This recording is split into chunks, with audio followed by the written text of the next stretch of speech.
Hello बच्चों, चलिए प्रश्न को पढ़ते हैं और समझते हैं। निम्नलिखित फलनों के लिए दिए गए अंतराल में रोले के प्रमेय को सत्यापित कीजिए। और हमें एक फलन दिया है एफ एक्स बराबर एक्स माइनस एक, एक्स माइनस दो, एक्स माइनस तीन बच्चों, जिसके लिए अंतराल दिया है 2,3 और हमें इस अंतराल में बताना है कि फलन में रोले का प्रमेय सत्यापित होगा।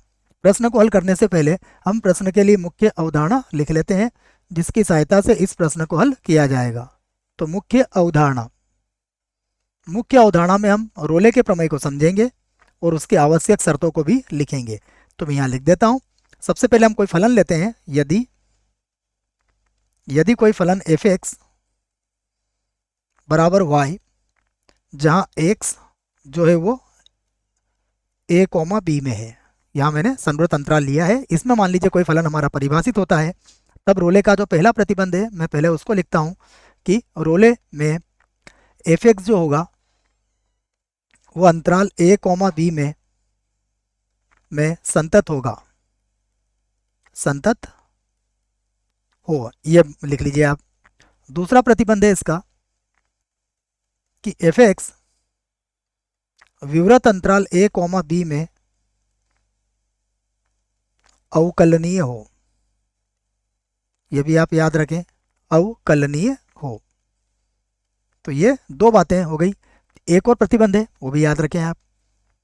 तीसरा प्रतिबंध है रोले का, एफ ए बराबर हो एफ बी के। तब रोले प्रमेय से देखिए, ये तीनों प्रतिबंधों को यदि कोई फलन संतुष्ट करता है तब रोले प्रमेय से कोई बिंदु सी ये कहाँ विद्यमान होगा? विवृत अंतराल ए कॉमा बी में एफ डैश सी बराबर 0 से प्राप्त किया जा सकता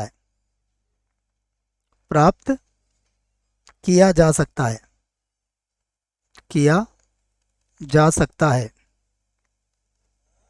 यहाँ सी के मान 1 से अधिक भी हो सकते हैं। अब जो फलन दिया है मैं उसे लिख लेता हूं। हमें फलन दिया है एफ एक्स बराबर एक्स माइनस एक, एक्स माइनस का 2 और एक्स माइनस 3। और इसके संगत हमें जो अंतराल दिया है वो भी मैं लिख देता हूं। अंतराल दिया है 2,3। सबसे पहले हम इसको थोड़ा सा हल कर लेते हैं, इसके कोष्ठकों को खोल लेते हैं, इससे थोड़ा आसान हो जाएगा। देखिए, एक्स माइनस एक को अभी वैसे रहने देता हूं मैं। सबसे पहले एक्स का गुणा एक्स से करूंगा तो एक्स का वर्ग हो जाएगा। एक्स का गुणा -3 से करूंगा तो -3x, फिर -2 से करूंगा तो -2x, अर्थात माइनस का हो जाएगा ये 5x। -3 का 2 से गुणा करूंगा तो ये हो जाएगा +6। और गुणा कर लेते हैं।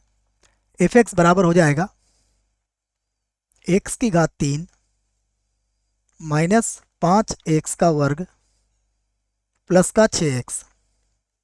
-1 से गुणा करूंगा तो -x का वर्ग प्लस का 5x माइनस का 6। और आगे लिख लेते हैं इसको। तो एफ एक्स बराबर होगा x की घात 3, उसके बाद यहाँ पर 5x का वर्ग और एक और है तो ये हो जाएगा -6x का वर्ग, तो -6x का वर्ग। और आगे देखते हैं, ये 6x है और 5x है तो ये 11x हो जाएगा, तो प्लस का 11x और उसके बाद कितना है -6। ये लिख दिया मैंने -6। अब हम सबसे पहले ध्यान से देखें तो यह एक बहुपदी फलन है। तो पहले लिखता हूं मैं कि एफ एक्स एक बहुपदीय फलन है, एक बहुपदीय फलन है। और जो बहुपदीय फलन होते हैं यह सदैव सतत होते हैं। फलन है इसलिए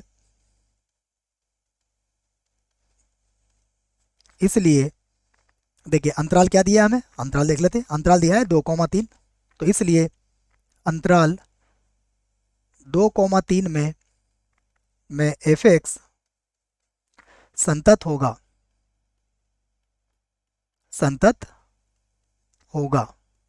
लिख सकते हैं इस बात को। दूसरा देखिए, अब हमें जो एफ एक्स दिया है मैं इसे लिख लेता हूँ। यह है एक्स की घातांक 3 -6x का वर्ग प्लस का 11x माइनस का 6। हम इसका अवकलन करेंगे तो यहाँ से मिलेगा हमें एफ डैश एक्स, और ये होगा 3x का वर्ग माइनस का 12x प्लस का 11। और ध्यान से देखेंगे तो ये भी क्या है, बहुपदीय फलन है। जो भी बहुपदीय फलन है, बहुपदीय फलन है, और यदि बहुपदी फलन है तो ये क्या होगा, सतत। और ये सतत होने पर एफ एक्स क्या हो जाएगा, अवकलनीय। इसलिए इसलिए अंतराल यहाँ पर क्या ले लेंगे हम, विवृत अंतराल 2,3 में एफ एक्स अवकलनीय होगा, अवकलनीय होगा। तो यह अवकलनीय हो गया है। अब अवकलनीय भी हो गया है, सतत भी हुए। अब हम तीसरा प्रतिबंध देखते हैं इसका। तो तीसरे प्रतिबंध में क्या निकालेंगे हम, सबसे पहले निकालेंगे एफ ए। एफ ए कैसे निकालेंगे, देखिए ए का मान कितना है, यहाँ पर 2 है, तो ये हो जाएगा 2। तो देखिए हमें प्रश्न यहाँ से ले लेंगे इसको, x minus 1, x minus 2, x minus 3। तो यहाँ पर मैं सभी जगह कितना रख दूंगा, 2 रख दूंगा। देखिए तो क्या हो जाएगा, 2 माइनस 1, उसके बाद होगा 2 माइनस 2, उसके बाद होगा 2 माइनस का 3। हल करेंगे तो कितना आएगा, 0, क्योंकि 2 माइनस 2 0 है इसमें एक।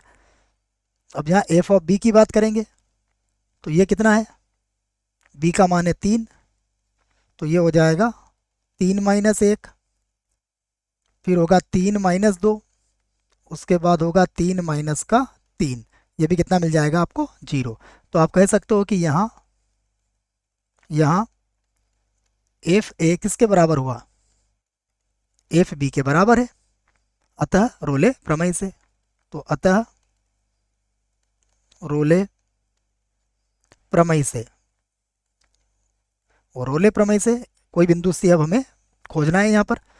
तो रोले प्रमेय से एफ डैश सी किसके बराबर हो जाएगा, 0 के बराबर हो जाएगा। तो यहाँ लिख दूंगा मैं एफ डैश सी बराबर 0 होगा। अब आप ध्यान से देखिए एफ डैश एक्स कितना है आपका, एफ डैश एक्स आया था आपका 3x का वर्ग, 3x का वर्ग, उसके बाद कितना था, माइनस का 12x, माइनस के 12x, और प्लस कितना था, 11। ठीक है ना, ये रहा यहाँ पर दिख रहा होगा आपको, 3x का वर्ग माइनस का 12x प्लस 11। अब यहाँ पर हम c की जगह पर रख देंगे इसको, तो ये हो जाएगा, यहाँ लिखेंगे तो 3, उसके बाद x की जगह पर आ जाएगा c का वर्ग, उसके बाद माइनस के 12, फिर x का मान हो जाएगा c, और प्लस कितना हो जाएगा 11, बराबर हम 0 लिख लेंगे। देखिए अब हमें इसके गुणनखंड करना पड़ेंगे, तो गुणनखंड तो नहीं हो पाएंगे, तो हम इसमें द्विघाती सूत्र का प्रयोग कर लेंगे। द्विघाती सूत्र हमें याद है क्या होता है, द्विघाती सूत्र से इस प्रकार होता है, ये माइनस बी प्लस माइनस वर्गमूल बी का वर्ग माइनस का 4ac, और बटे में कितना होता है 2। ये सूत्र आपको याद होगा, इसी का प्रयोग यहाँ पर करने वाले हैं।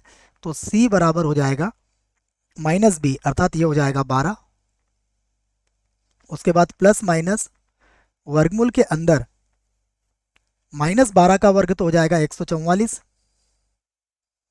उसके बाद आ जाएगा माइनस का 4ac, तो हम इसको लिख देंगे माइनस का 4ac, तो 4 3 12 हो जाएगा। पूरा लिख देता हूँ बच्चों, 4 गुणा 3 गुणा 11, और बटे में आ जाएगा 2 गुणा 3, फिर से लिखेंगे हम, तो ये हो गया c बराबर 12 प्लस माइनस, देखिए 144 होगा, ये 132 हो जाएगा, तो वर्गमूल 12 बचेगा इसमें। 144 में से 132 घटाएंगे तो 12, और 12 किसके बराबर होता है, 2 वर्गमूल 3 के बराबर होता है, और बटे में कितना हो गया, 6। यहाँ से 2 को यदि कॉमन निकालेंगे तो ये क्या मिल जाएगा आपको, या फिर सीधे सीधे आप इसको वैसे भी हल कर सकते हैं। मैं दोनों स्थिति में लिख देता हूँ, एक काम करता हूँ 2 को कॉमन ले लेता हूँ बच्चों। जब 2 को कॉमन लूँगा तो देखिए क्या बचेगा, ये हो जाएगा 6 प्लस माइनस वर्गमूल 3, और बटे में कितना आ जाएगा, बटे में आ जाएगा यहाँ पर 3। ठीक है, अब यहाँ पर देखिएगा c के 2 मान है, दोनों मान में यहाँ पर लिख के आपको बता देता हूँ। पहला c का मान क्या आया, पहला सी का मान है 6 प्लस का वर्गमूल 3 और बटे में कितना आएगा 3।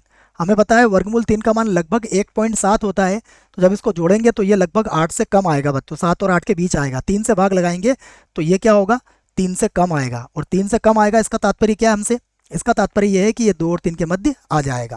तो इसका जो उत्तर आएगा वो 2 और 3 के मध्य आएगा। तो यहाँ पर लिख देता हूँ मैं बिलोंग्स टू 2,3, ये विवृत अंतराल में। उसके बाद दूसरी बात करते हैं माइनस के लिए। तो सी बराबर, देखिए ये होगा हमारे पास 6 माइनस का वर्गमूल 3 और बटे में कितना आ जाएगा 3। अब ध्यान से देखिए, हमें पता है अगर हम 6 में से 1.73 को घटाएंगे, 7 को घटाएंगे तो ये जो मान आएगा हमारा ये है लगभग, ये मान के चलिए कि 4 के आसपास आएगा। हमें 2 से बड़ा मान चाहिए, तो 2 से बड़ा मान तभी आएगा जब ये मान हमारा क्या होना चाहिए, 6 से अधिक होना चाहिए, तभी तो हम 2 बार पहाड़ा बोल पाएंगे। इसका अर्थ क्या हुआ, इसका अर्थ ये हुआ कि यह जो मान होगा ये मान किसके अंदर नहीं आएगा, 2 और 3 के अंतर्गत नहीं आएगा, अंतराल 2 और 3 में यह विद्यमान नहीं होगा। तो ये हमारे लिए क्या हो जाएगा, अमान्य हो जाएगा। परंतु फिर भी सी का एक मान तो हमें मिल चुका है, और सी का मान कम से कम एक मान मिल चुका है। इस आधार पर हम क्या कहेंगे, अतः रोले का प्रमेय, रोले का प्रमेय सत्यापित होता है, सत्यापित होता है, होता है। आशा करता हूं बच्चों आपको इस प्रश्न का उत्तर समझ में आया होगा। धन्यवाद।